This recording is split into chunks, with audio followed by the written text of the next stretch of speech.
Hey guys, just a reminder as we start this episode that we can now be found on the Unfiltered app. So iOS or Android, just download Unfiltered Outdoors. You can see live hunting, literally live, and a bunch of other shows and podcasts. So check us out on the Unfiltered app. But this week, we're super excited to hook back up with Blake Garrett from Unfiltered, and they just got back from an epic moose hunt up in Saskatchewan, and there's some great stuff in this show, so hope you enjoy.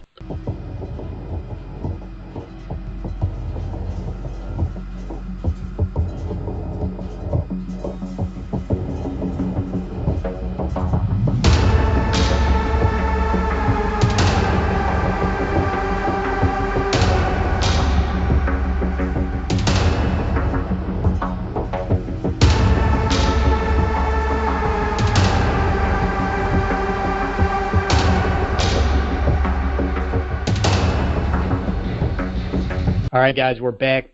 Brand new Take Aim podcast. And as always, excited to have my buddy Blake with me from Unfiltered Outdoors. What's up, Blake? Not much, man. How are you? Good, man. Excited to have you back and excited to talk about something I know very little about, and that's moose hunting. So. Yeah, I don't know much either. I feel like a professional after about 10 days of it, I can tell you. I bet you guys were kind of grinding it out. Oh, yeah. It's completely foreign. I mean, like, completely different than anything I've ever done in my life. So, but really cool hunt. Yeah, so you guys, well, tell me a little bit about just the trip, where you guys went, and who you hunted with, and all that good stuff, how many hours the drive was, because, man, even I was tracking you guys, and it looked brutal. It was. It wasn't too bad. We took 4 guys, so we kind of had to change over, and, it's about 22-hour drive up there, because we went through a different port to go up than we did coming back. I think coming back, we cut it down to like 18. But John's been going up there. This was John's 3rd year going up to, it's Battle River Outfitters, hunting with Rick Albert, and it's up in Saskatchewan, kind of near like Battleford or North Battleford as a city goes. But John's been going up for, like I said, the last 3 years, and John said, man, we got to go around and go through this other ports to get into Canada. It's just a lot easier to get through as a hunter. I don't know if it's a liberal thing or what, but the closer port seems to really, they give a lot of trouble to hunters that go through. So we kind of went around it. Yeah, and I wish I knew the name of that port, and I don't, but I'll try to get it out there if you guys have any questions or anything. I know that we came through North Portal coming back. So we went around it, though. We went to another port just to get through easier, and it was super easy to get through. I had kind of prepared for some crazy interrogation stuff at the border, but they literally just stop you, ask you, 4 or 5 questions from the window, and you go on through. So it was super easy to get through. But yeah, so like I say, I think 22 hours. So we went about 4 hours out of the way, to get around that port. But ultimately, man, it was a drive that was painful. I don't think I've ever done like a 22-hour drive in the truck, and it's not so much you driving, but just riding in a truck for 22 hours is pretty painful for sure. Oh man, it is. I think the only place I know in Saskatchewan, sadly, is Saskatchewan, but is man, it just seems like it's such a hike up there, Yeah, it was. It's such a big country. It just probably seems like it's a longer drive even. Oh yeah. And once you get to Canada, like you say, it's just flat and just wide open, and you just want to get there because you want to go on a moose hunt, and you got to ride. But yeah, it's pretty crazy. I'm actually still kind of dealing with I'll call it car lag. I don't know. It's like when you're up for 22 hours straight and you travel all that way, you get home and you're still not really right yet. You haven't slept right. Your sleep pattern's off. So I'm still dealing with that right now. But yeah, for sure. I know I've done a few, like Michigan to Kansas, once or twice when I've been there. I think one of the drives, I think it said 16 hours, but by the time we got there it was 18. And it just felt like you were still in the car, even though you were out walking around. You could still feel like your body moving, like the force from the car. I think after 12 hours, your body just starts to feel a little bit different. Yeah, absolutely.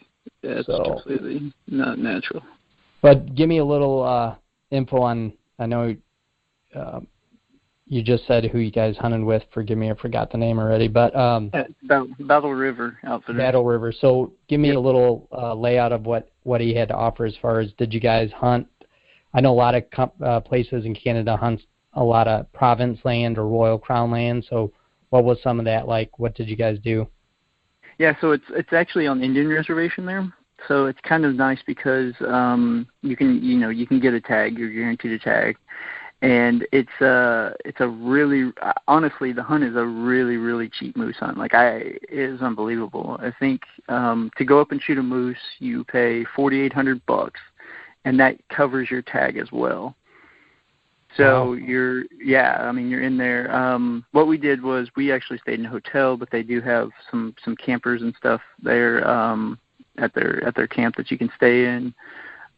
We went up, stayed in a hotel, and then went out to met up with Rick and Colin, our Indian guide, and kind of went and looked at the property. This property was a property John had hunted, the previous 2 years, so John knew it really, really well. So we just went up and kind of started in areas where John had had success. And October is really when the rut is.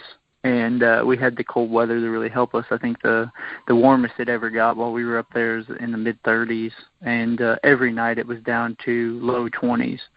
So really, really cold weather, which helped a lot with kind of the way the rut set up. And man, the bulls were just calling. It was just unbelievable. I mean, you go out there and it's funny because we were watching like YouTube videos on how to call in moose. Right. That's how bad it was, because we're like trying to learn it. It just, you can always learn, so kind of know the sound and you know what to do. But man, it's just something you got to do. It's like trying to call in turkeys for the first time or trying to call a whitetail in. You got to practice. It's different. You just gotta figure it out, and you got to know, when to go, when to not, all that stuff, and try to read your animal. And it took us a couple of days. I think John actually got on one very quickly. I think the second day we were there, we hunted together the first night, called in a moose, but you could never see it. Like it was crazy. It's so thick you can't even explain it. It's thickest timber I've ever seen in my life, and the moose are loud, coming through the timber, much like what a cow would sound like coming through the timber, Sure. But you never see them. Like, you just don't see them. You can hear them, but you just don't see them, yeah. So you're just setting up somewhere, especially with us filming, that, we have somewhat of an opening. And these moose are great at, you'll call them, and they'll come all the way through the timber, and they'll stand about 20 yards off the edge, and to where they can just see through, and you just never get them out on the edge. It's just really, really tough. So we learned pretty quickly that if you heard one, or if we were able to locate one, you just went in the timber at him and just hoped that when you guys met, you could shoot him. That's pretty much what it was. Yeah.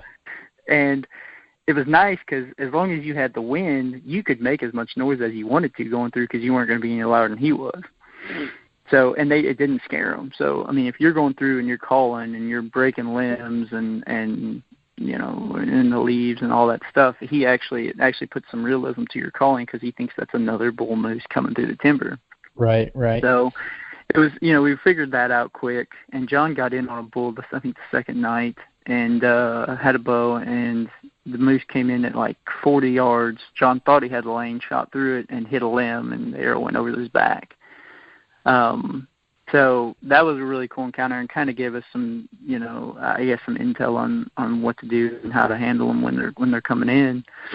So the next night, I think we hunted together some, just trying to help, kind of like turkey calling, just set back and try to call a bull into an area, and just so tough to get them out of that. So I think the fourth night, the third evening, we separated, and we went, Austin and I went to a different part of the farm, and just a new part that nobody had been to yet, and I just wanted to call it and see what would happen. And we had a bull answer like over 1,000 yards away. Just barely could hear him, and it was dead calm, and I started calling back to him, and man, he started covering distance, and we heard him come all the way in, and he had one little ditch to get to us, and that ditch was so thick it was unbelievable. And I, looking back on it now, I should have probably just bulldozed through that ditch to meet him on the other side of it, but I didn't at the time, and set up high, and he came through smashing trees, and he knocked over trees that were, the size of a grapefruit around, just pushed them over. And, I came in and did just, grunting the whole way, smashing stuff, came all the way into 15 yards, and I had a rifle, and I couldn't kill him at 15 yards. I mean, that's how thick it was. No way. It was unbelievable. Like, I could see a paddle, and that was it. And he stood at 15 yards, actually shook because he came through a slough, and he swam a slough to get to us, and shook, and he was so close that you could hear, like, his jaw shaking and when he shook his antlers. My God. It's insane.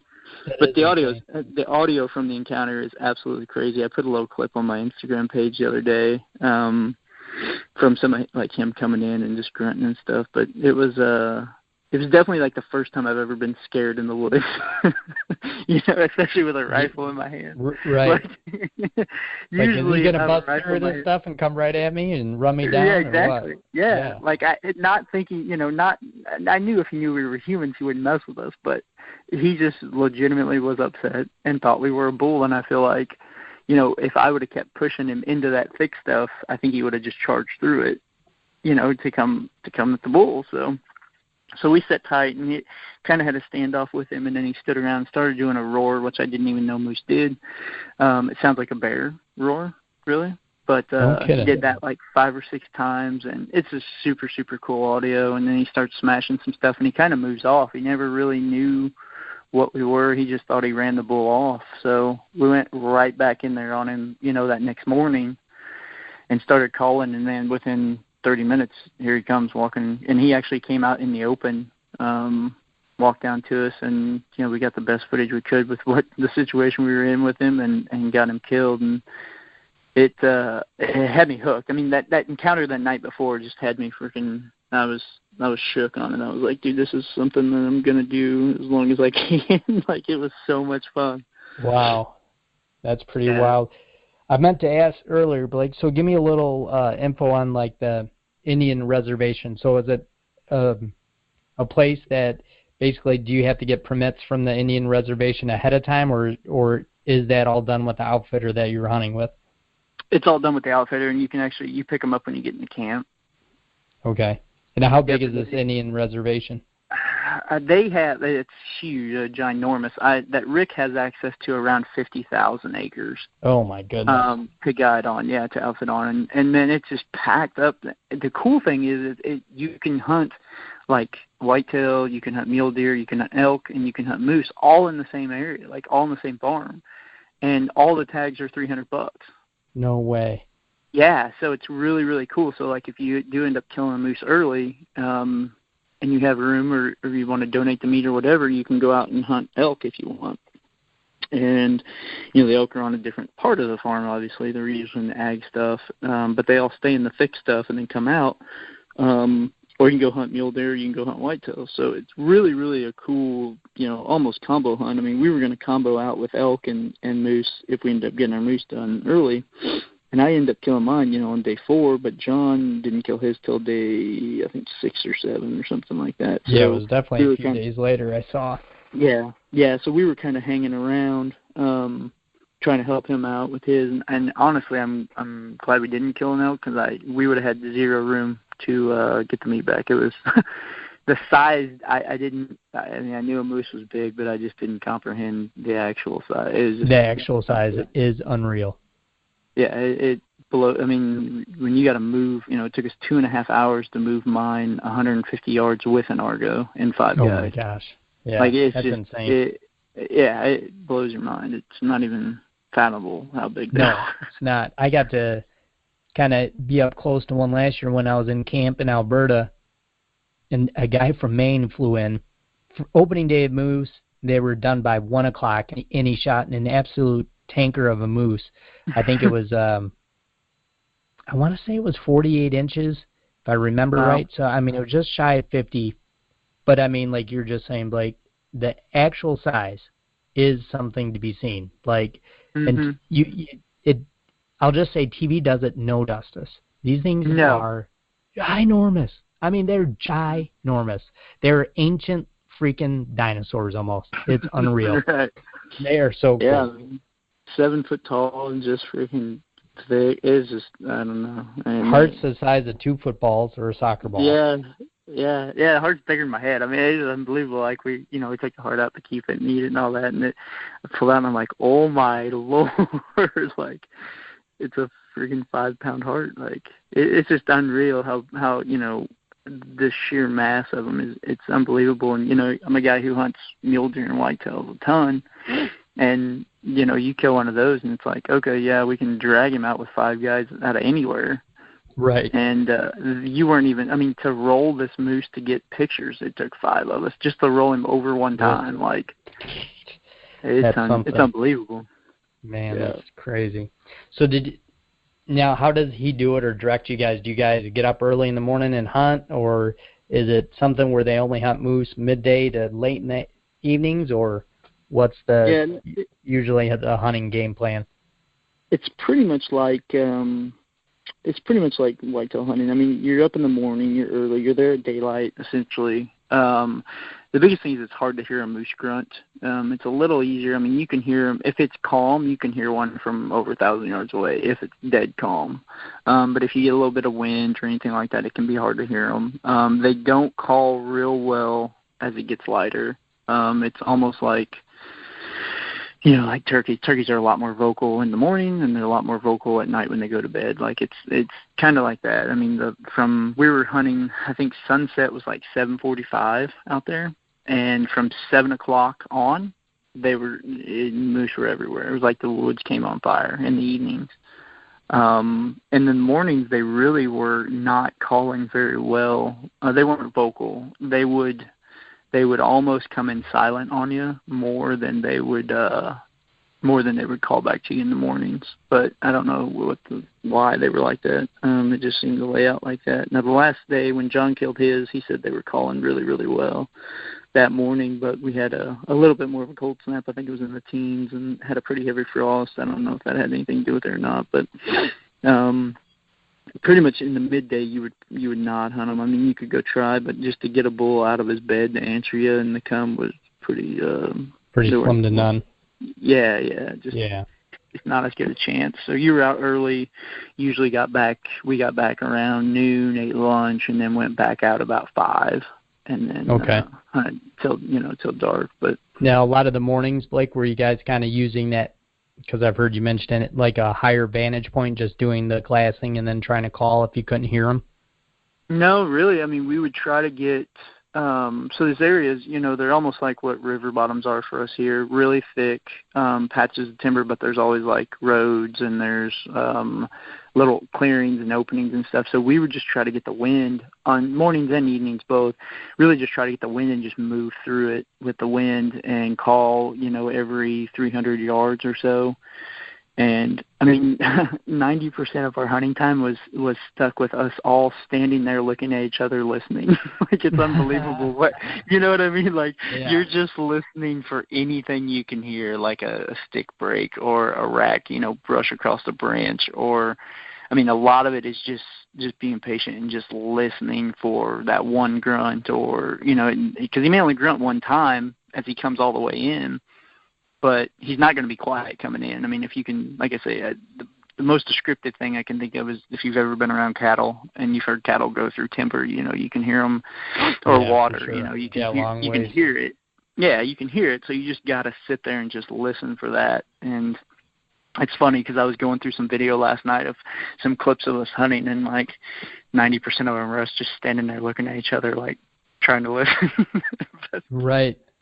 That's pretty classic. That's kind of what you do, come anytime after 9 o'clock, basically turkey hunting. You kind of, you walk 100 yards, you yelp once or twice, and then you stand there with your hunting partner, and you both look at each other like, did I hear something, or no? Yeah. Was that just a bird? Yeah, you're all pointing different directions and stuff, like, wait, oh, no, okay.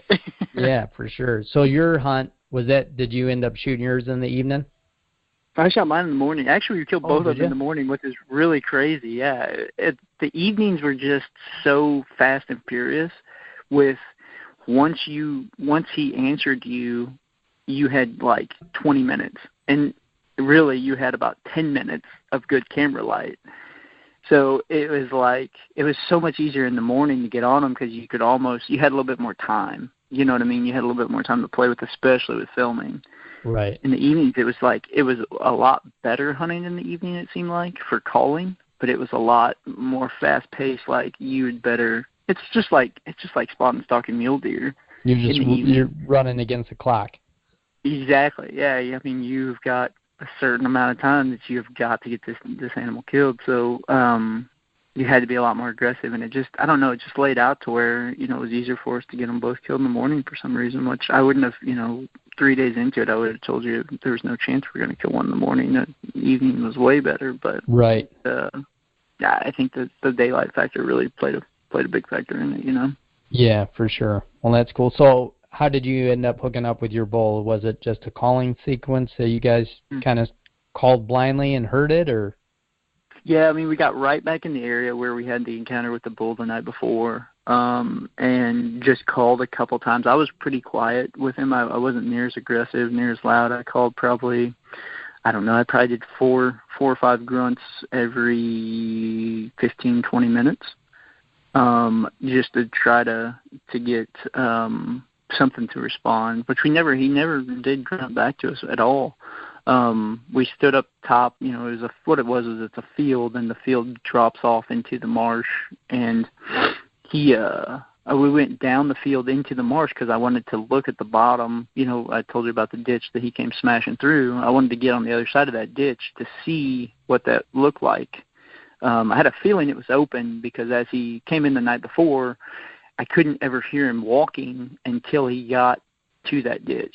So he wasn't breaking anything. He wasn't, breaking sticks. So I felt like it was probably open marsh ground.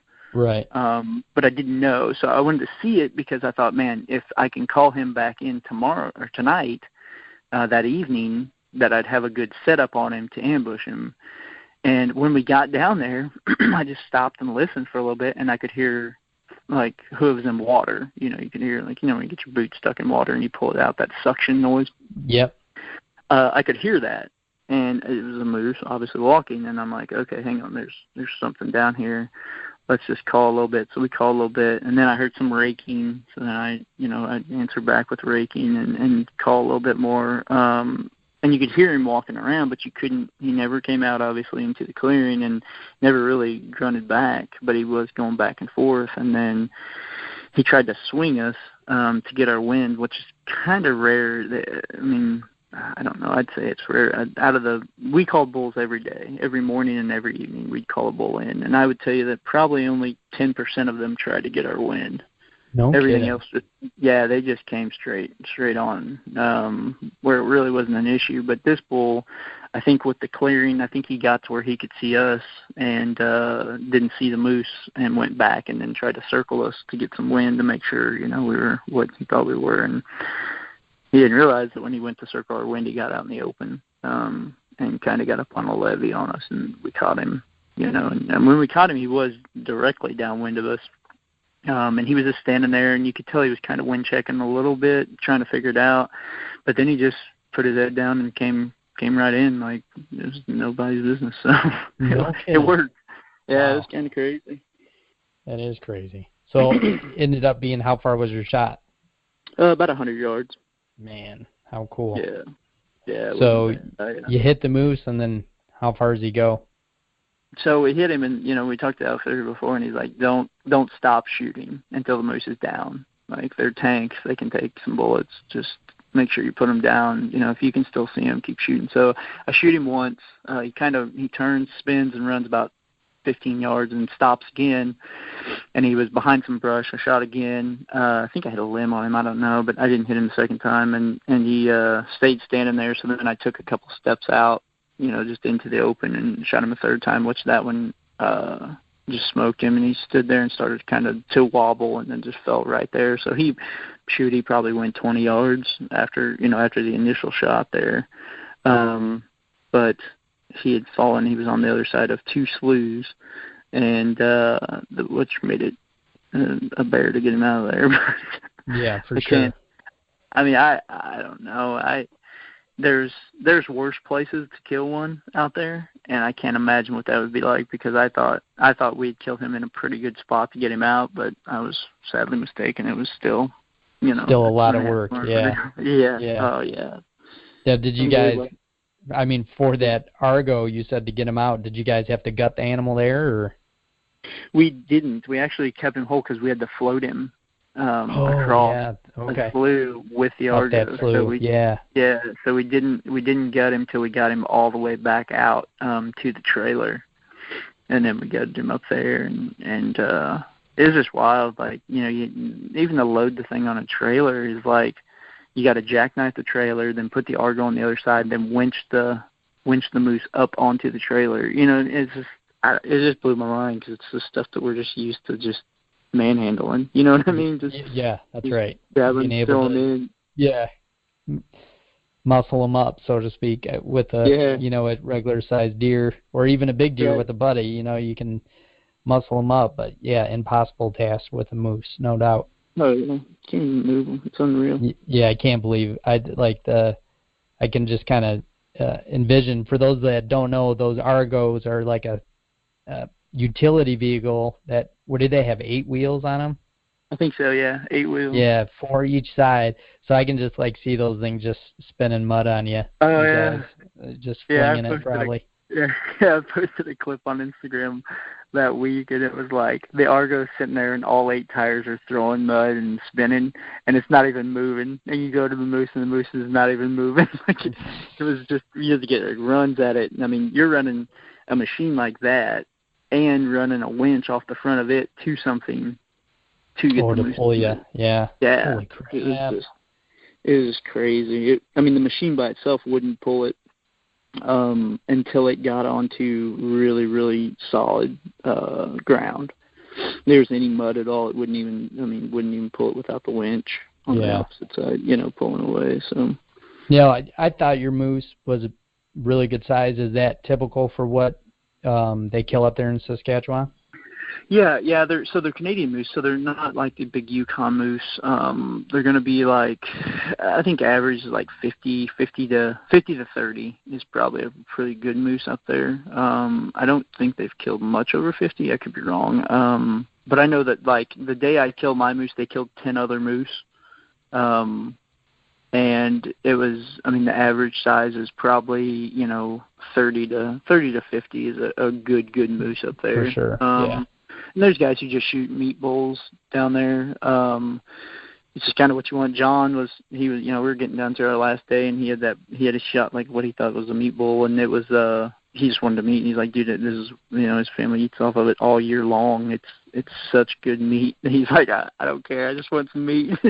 So he banged out a meat bull, but there's definitely some big ones there, and there's probably bigger than 50s there. I know last year Worm went with John and had an encounter with just a pig of a moose that's probably plus 50s easy. He was over 50. He was a stud, and he couldn't get him killed, but got some video of him. And they can usually expect somewhere between 30 and 50 as a big bull up there. Wow. Yeah, that's amazing. That is amazing. Like a 50-incher is approaching what I would call a Yukon size anyways. Like that's a big ass bull. So it's pretty unique. But super cool. So travel wise, Blake, if somebody was thinking about going up there to do that, what kind of helpful hints would you have for somebody traveling up to do that type of hunt? I think one thing to touch on before we talk about the travel is why you would do Saskatchewan, like Blake said earlier, is the price. Versus, what is it, Blake, nowadays in the Yukon is 25,000? Mm-hmm. Yeah. So you say 4,800 is cheap. He means it really is cheap in the terms of moose hunting. So in the moose hunt, yeah. Yeah, in moose hunt. So with that said, Blake, what was some of the things or obstacles somebody would overcome just traveling up there? I think for, the port thing's big. Make sure you do your research on, especially if you're going to take a firearm with you. We did not take firearms with us. We took bows, and then we borrowed a firearm from the outfitter, which is completely legal to do in Canada. So we didn't really have to go through that red tape stuff. Just tried to make it as easy, streamless process through the border as possible.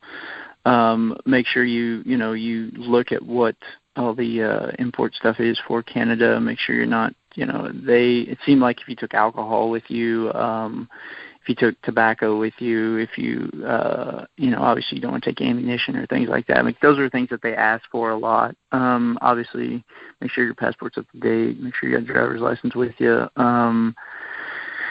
Other than that, I mean, we took, I'll tell you that my moose, after I had it processed in Battleford before we came back, just so I could pack it a little bit better, and it filled around 300 quarts of cooler total, so about 330. So it filled a 120, a 100, and then a couple other smaller coolers, but it was around 300. Wow. So that's something you got to think ahead. Yeah, it's a considerable amount of coolers for what you're going to bring back for your game. We were, fortunate. I was fortunate enough to kill mine early, to where I did have it flash freezed and processed. So we were able just to put it in the coolers, pack them as completely full as I could. You don't want any dead air in there, and then just shut them and don't open them. And we made the drive back, and they were still froze solid when I got home. So we didn't have to mess with dry ice much. On John's, John killed his later in the hunt, so we quartered it all up and then packed it in the coolers as tight as we could, and then put some dry ice in there with a layer of ice over the top of it, just to kind of insulate it. Sure. And it stayed the whole time we got back, just never opened it. So you want to look at your meat packing and kind of think about that. We did not take a trailer with us this time, but I think we're going to next year, just because of the space for coolers and things. Right. We were lucky. We have the cargo glides that go in the back of our truck, and those things are so cool because you can fully extend them, and you really get 2 truck beds out of it. Yeah, so what we did is fully extended it, and then put the coolers over the framework of it. So in the regular, back of the truck, put all the weight over the tires, and then put all of our totes and stuff out on the end of it, and ratcheted them down. There would have been no chance to take a regular truck without a cargo glide in it. Like, it just wouldn't have worked. There just wasn't enough room. Mm-hmm. Not with all the coolers you got to take and everything. But yeah, other than that, I mean, just be prepared. Definitely exchange your money over. You'll learn that lesson, to where when you get up there, the U.S. dollar is worth about 30% more than what the Canadian dollar is. But people will gladly charge you Canadian prices and take your U.S. money dollar for dollar. So and then give you Canadian money back in return.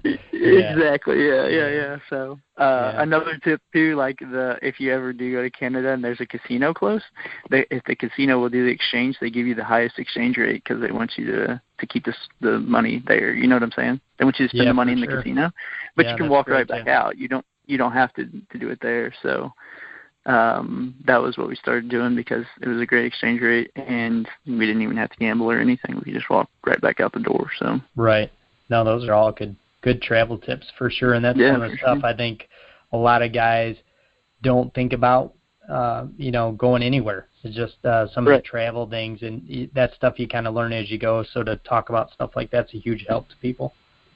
Oh yeah, for sure. So. Well, that's awesome, man. I'm excited for you, Blake. Excited. I've heard such great things about just the meat alone, that people love moose meat. So I'm sure you have enough meat for at least till next hunting season up in Saskatchewan. Oh, my Lord. Yeah. I'll have to get you some when you come down there. So I'd love it. Man, I ate some yesterday. It's unbelievable. I've heard such great things. It's crazy. Yeah, so that's really awesome. Yeah.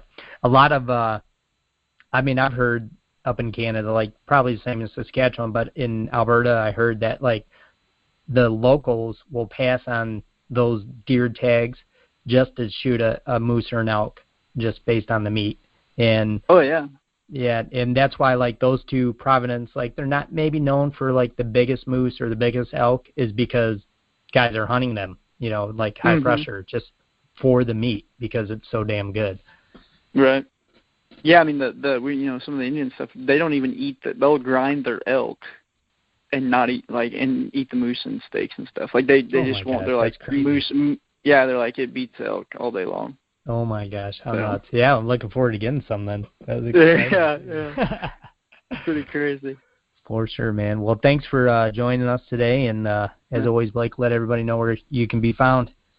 Yes, absolutely. So check out the Blake Garrett on Instagram or download the Unfiltered app. You can go to your app store, just search Unfiltered Outdoors. It's completely free to download. You guys can keep up with what we do throughout the year. We stream some live hunts on there. We have some recorded content. There's a bunch of Take Aim podcasts on there as well. That's right. Other than that, yeah, make sure you check out Battle River Outfitters. You can just go to battleriveroutfitters.com, or you can hit Brandon or myself up. We can get you the info for it. I'd tell you that, I'm a guy from the Midwest who absolutely never thought I would enjoy moose hunting, and I can tell you that's something that I will never not do again. Yeah, it was an unbelievable hunt, man. Yeah, that sounds exciting, man. So awesome, Blake. So what's coming up next? I know we'll recap your Kansas, probably Missouri season, and what I think you had one other hunt, right? Nebraska, right? Yeah, I've got two. Yeah, and I've got a South Dakota late hunt. But yeah, coming up, quickly here, we're kind of hunting a couple odd days, ins and out when the weather's right here in Missouri. Got some clients coming in next week, and kind of start to run some clients quite a bit through the end of October, beginning of November. And then, we got Kansas to throw in there in the mix. Nebraska, still got a tag out there. And I've got a late season Moe's tag at the Rosebud Indian Reservation up in South Dakota, so in December. So a bunch of hunts still ahead. So. Yeah, very cool. Awesome. See what we can do. Yeah, for sure. Well, thanks, Blake. And like Blake just said, you can find us on the Unfiltered app, iTunes, Spotify, Stitcher. So make sure you check us out. Leave us a review if you could, and make sure to download the Unfiltered app. And Blake, we'll catch up soon. Sounds good, buddy. All right, man. Thanks. I will see you. Yeah, bye. Okay, guys, as we close the show today, I just ask that you do please leave us a review. I haven't asked for a long time, but leave us a review. It helps to get the show out to others. It's a huge, huge help in that aspect. So if you could, iTunes, Spotify, Stitcher, wherever you listen, tune in, please. Just leave us a review. We really appreciate it. It helps us continue giving out free content every single week. Thanks.